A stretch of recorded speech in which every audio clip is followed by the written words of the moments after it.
Hello, monster friend. How are you? In the previous pill, I talked about special characters in variables.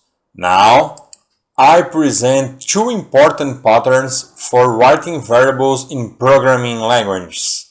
Of course, there are several others, but these two are well known.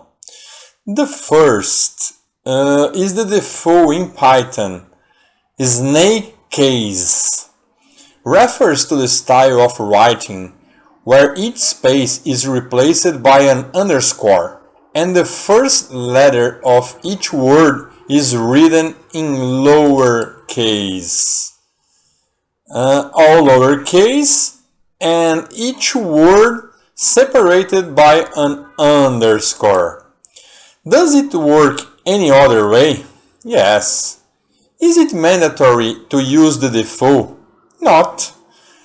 However, using defaults is important because when you work with other programmers, they will almost certainly use the language's defaults and will be upset if you don't too. So, as a good practice, use the Python pattern. Let's see another important pattern for other languages, which many use in Python out of ignorance. Camel case is the practice of writing sentence without spaces or punctuation.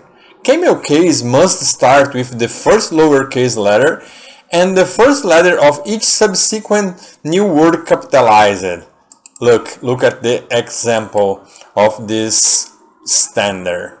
Like I said, everything works, but using the default is always important. Well, that is it for now. I will see you on the next pill. Bye bye.